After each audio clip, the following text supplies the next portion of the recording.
हल्का हल्का मैं मने आवाज हेलो हेलो चलो ठीक बा हेलो हेलो बा जय हो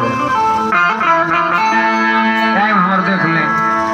स्टार्ट हो गई मैं दुनिया भुला देगा आहे तेरी चाहत में दुनिया भुला दूंगा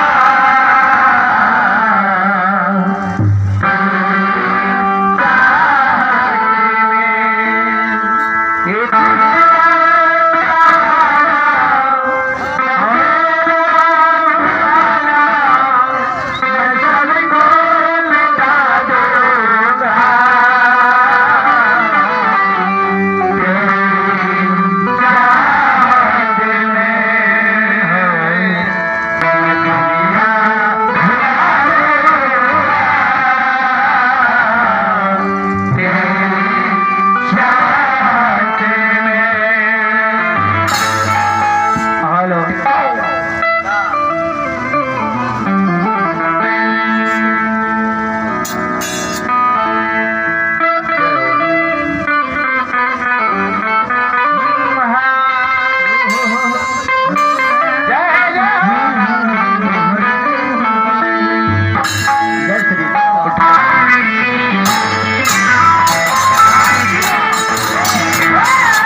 चाचा कहता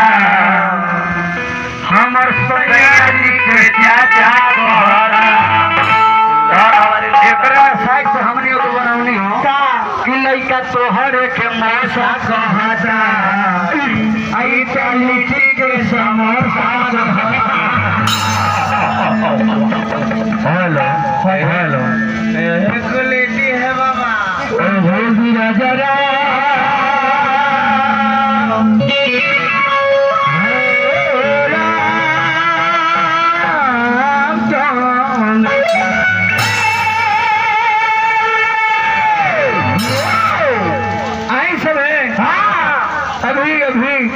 अभी अभी बाप रे हमारे हाँ हो तो छुक लिया दादा सुरेश तिवारी जी के मुखार में सुननी है हाँ जी अच्छा रहो कुछ बोला तो नहीं यही हमारा तनिक से डाउट लगाता है आया है लेकिन बोलहूँ के नहीं खे है लेकिन ये मंच हो हाँ जी तो बोला वो घरे चले जाए हाँ घर पर जाके खाना हाँ जी घर है हाँ जी कहे के मतलब घरे जाके खाना खा ले अभ्यास लोग ठाकुर काम करे जो खाना नहीं खाए हैं कृपया जाके घरे खाना खा ले अपने घरे नहीं यहाँ कहे के मतलब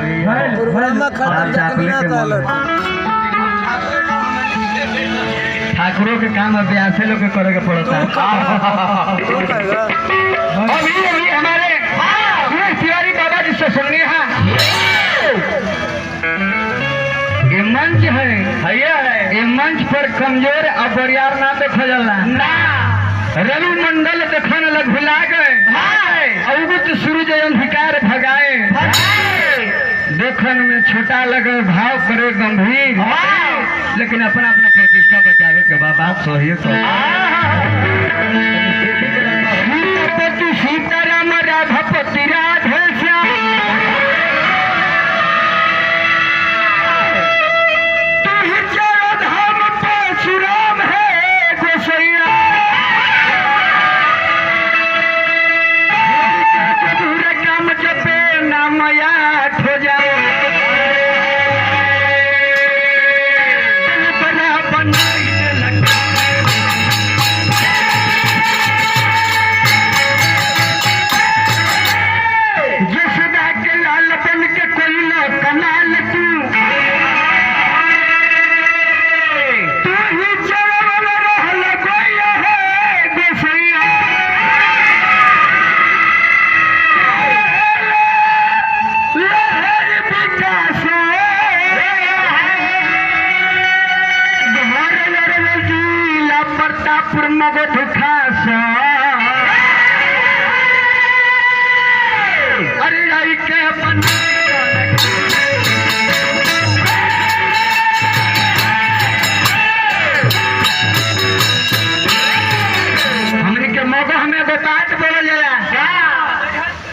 नजर के तू बिगड़ल है तो क्या तू सुधर में गे अपनी खड़ी होने गे नजर के तू बिगड़ल है तो क्या तू सुधर में गे हम घरे न रहबो तो हमर मैया बाजी से लड़वे गे मैया बाजी के हमारे को करो न है कहा ना खाली कहो ये बलम न ला तो न कहा ना रतिया खानी अथिया पे कहूँ तो इधर है ना के आज मार के बाले बच्चे के बवारी कर देबोगे मारबू की मरवावे लायक काज ना रहोगे चाहे तो आड़िए जमाना ए महाराज विचार ही बदला जिनका व्यवहार बदल कर क्या होगा इस देश का भूमि ही बंजर है तो फिर धार बदल कर क्या होगा इस तलवार का लोहा ही कच्चा है तो फिर धार बदल कर क्या होगा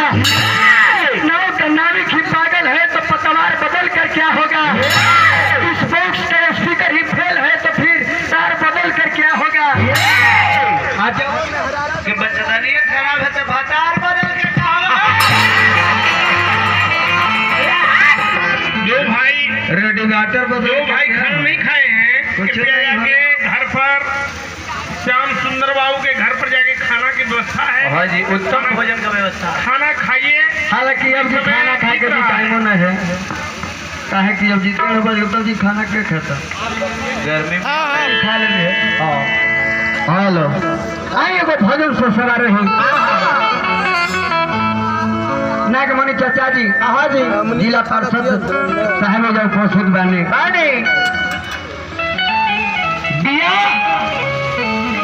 चार प्रकार की होला हमारा सुरेश तिवारी बाबा जी बात के कहने हैं लेकिन सास के अनुकूल विवाह 8 प्रकार के होला 8 प्रकार के होला कवन कवन होला ब्रह्म विवाह देव विवाह अर्श विवाह प्रजापति विवाह असुर विवाह गंधर्व विवाह राक्षस विवाह 50 विवाह और ये 50 बाबा हमारे नागमणि चाचा जी की तरफ से पुरस्कार है बार बार from हार्दिक अभिनंदन कभी कभी जी ना बोला है तो एक आध बार 500 देखे बोला ले ना हो के चाचा जी तो एक आध कथा खेत में लिख दो हाँ जी कहे कि ब्याह के घर में आग लगे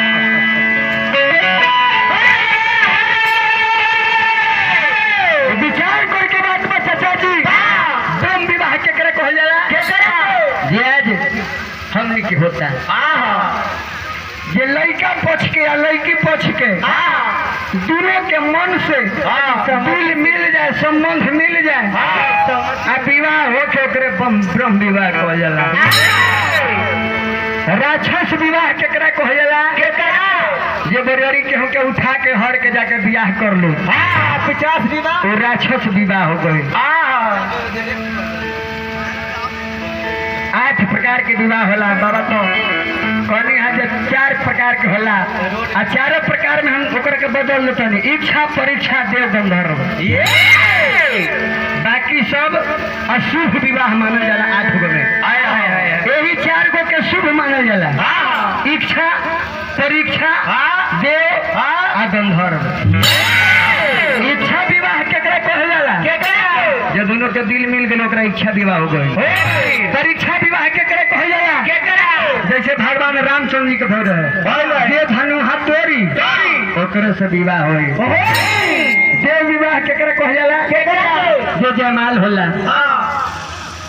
गंधर्व विवाह जे बिना लगन मुहूर्त के प्रेम विवाह हो गई प्रेम से हो गई वही गंधर्व विवाह कहल जाला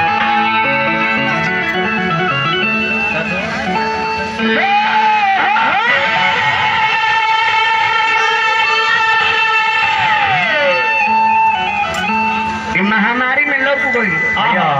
कि पैसा के बदौलत केहू के जान ना बच सकेला एका से करोड़पति भूपति इस संसार के छोड़ के चल गए पैसा रहते भर में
ठिकाना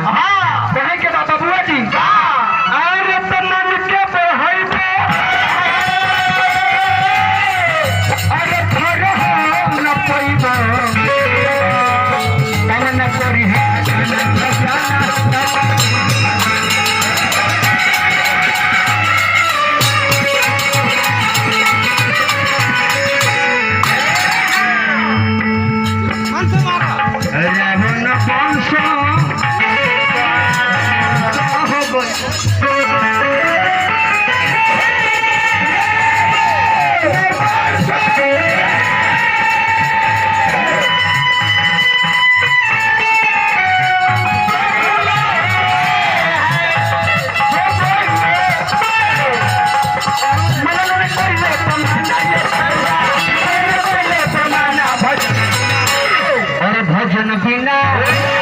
लागी न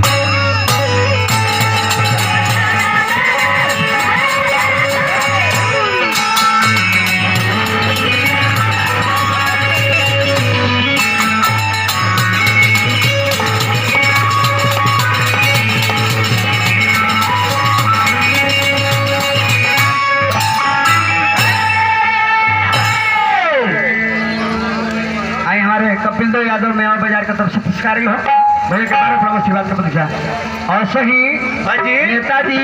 एक हाली झारखंड में गौरनी प्रोग्राम गावे खाते गाड़ी से ना अथी पे भैंस पर चढ़ के तो एगो ट्रैक्टर पर गाना बाजत रहे खेसारी भैया के अच्छा कि मोर घर के सामने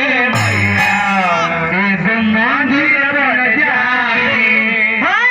हम फकीर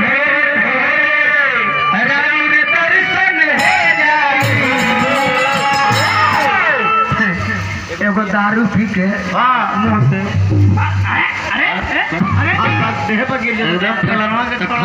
खलासिया कही थे कि लगी थो कि चाकवा तरकारी आ जतो तब पियाकवा कहे के गाना बिल्कुल गलत है परिवारवा कही थे कि तुम्हें बतावा ना मौसा कोची सही है तब पियाकवा का कहते रहे क्या कि मोरे घर के सामने दो चार गो भाठी कह दे ज्यादा कहा दूर पड़ जाए तो हम उठती भोरे भोरे दो चार गो को लग जाए दोनों की जमी सड़ जाए पहले बेअसवर मर जाए। अच्छा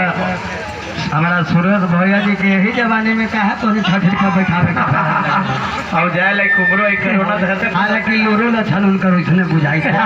हां के पंडित जी बताई ना कही था कि बेटा बियाह कर ले बा अन्ना चनिया के सामने टुक बियाह सब के खेला और स्टाइल बनावी था कि कैसन रहे तपेश्वर चौहान जी नहीं तपेश्वर चौहान के जी के अभी भी बेचारे स्वर्गीय हो गई है यूट्यूब पर सर्च मार कर देख उनका डांस के क्वालिटी लगत की अथी मैंने टाइगर धर के जय हो अब बताई ना आहो अच्छा लखराई का भी हद होला चाचा जी हमनी के भी उम्र बा जो हमनी डर डर के चली ले पंडित जी उम्र है 55 के मन है 55 के तो बुझाई था कि पंडित जी के नाम पर कल को बुझाई आप ब्रह्म देवता है पूजनीय है और आप ही व्यास क्या है व्यास क्या है व्यास एक दर्पण है एक आईना है आप अगर खैनी बना के खाइएगा तो लेकिन कहीं नहीं बना भी थे आप एक दर्पण है आईना है जैसे तू कह कि सुदर्शन जी के साथ प्रोग्राम हो भाई चेलवा गवे थे तो चेलवा इतना दिमाग दौड़ेब तब ना तो खाली नाम ही बनिया कि अठी पिकाल चले थे लेकिन कही थे कि हमारा आलू चाहिए आई कही थे कि लेकिन कही थे कि हमारा परवल चाहिए के लिए करके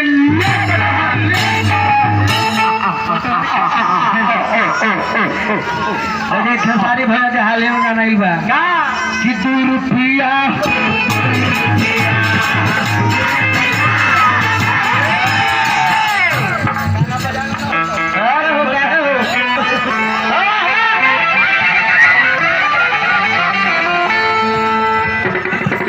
एगो सही एगो लवाना के नाच में नेताजी पैसा क्या है पैसा रिचार्ज है 50,000 के मोबाइल रखिए 1 लाख के मोबाइल रखिए में रिचार्ज 50 रुपया के हो तो में 2 गो काम हो चाहे तो फोटो खींची तो मैदान करी खनी लाइट बढ़ल जाए ब्याज पैसा रिचार्ज है और पैसा दीजिएगा कलाकार के ब्याज से रिचार्ज हो रहा है तो जितने पैसा दीजिएगा मूड एकदम लगेगा कि फेंकिए कहाँ दीजिएगा पैसा दीजिएगा। पहले के लवांडा लोग क्या करत रहे, पहले के लवांडा जब प्रोग्राम होखत रहे 6-6 फीट के लवांडा, 6-6 फीट के लवांडा पैसा देत रहे। तब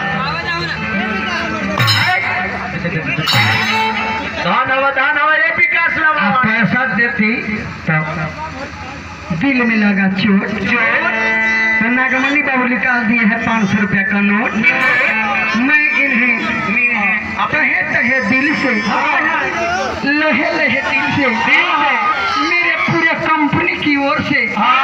शुक्रिया अदा करते हूँ। आकरा में गाना क्या बात है, लौंडा बदनाम हुआ नसीबा।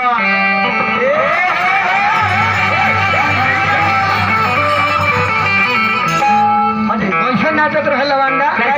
लौंडा बदनाम हुआ।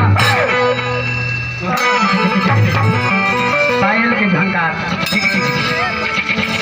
लौंडा बदनाम हुआ।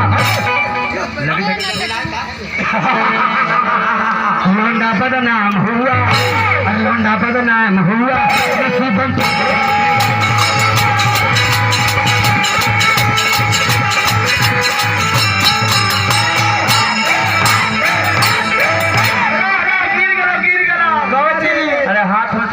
स्टेजवा के तोड़ देंगे नाचित नाचित। इतना क्षमता है, आप क्या डांस कीजिएगा हम लोग के सामने। यही है कि आप इज्जत बचा के चले जाइए। आप मेरे गार्जियन है, आप हम कुछ बोल नहीं सकते हैं ना,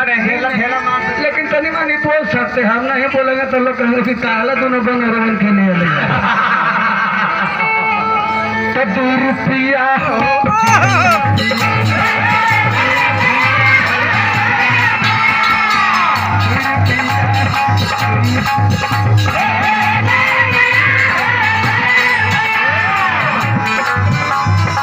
कमर हिलाई ले लो 2 रुपया, कमर हिलाई ले लो, चुमा चटाई पौने 2।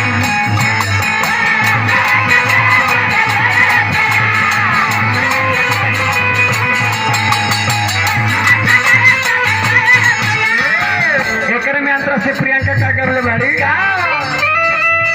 गोरमी के दीना मांगे,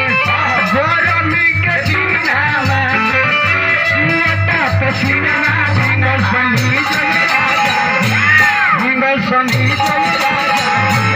सुंगे बड़ी कभी।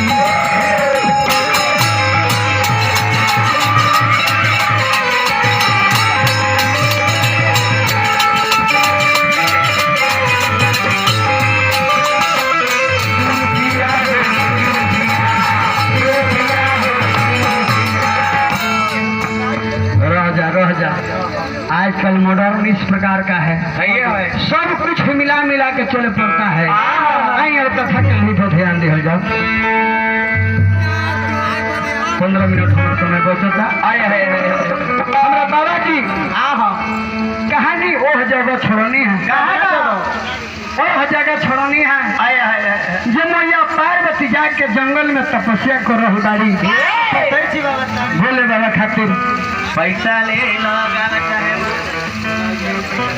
अच्छा भुनाई भी है कमलेश कुमार जी की तरफ से 7 रुपए का पुरस्कार। बार अपना आशीर्वाद के प्रतीक्षा रहे। मैया पार्वती जाके अपेट में जाके तपस्या कर रही बाड़ी। 12,000 वर्ष तक तपस्या बेल के सुखल पतई खा के कैले है। तब से नाम मैया पार्वती के अर्पणा भी नाम पड़ल बा। अर्पणा नाम का है पड़ल, 12,000 वर्ष तक सुखल बेल के पतई खा के कैले। आखिर में इधर तारसुर के साथ बहुत बढ़ल जाता। भोले बाबा के ध्यान भी तुरवावे के चाहिए। तब सभे देवता जाके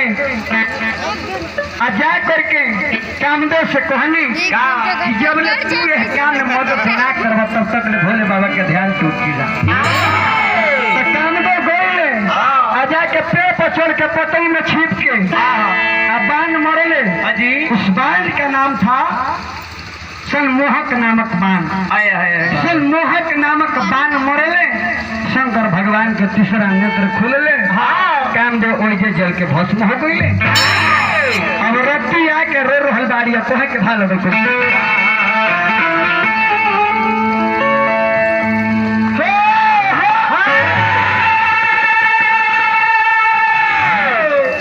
रत्ती आके कहते हे प्रभु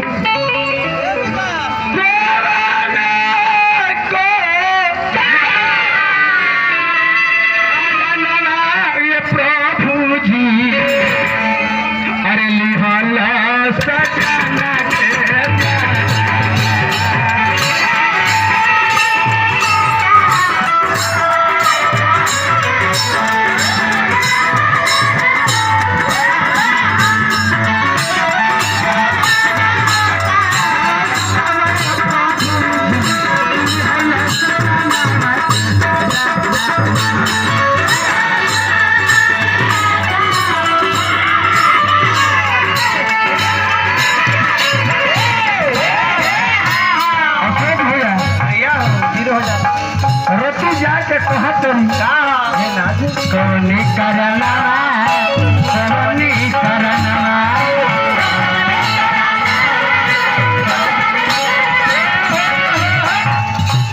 ये लॉकडाउन में सब्जी देखे के मिला था नेताजी हमको बंद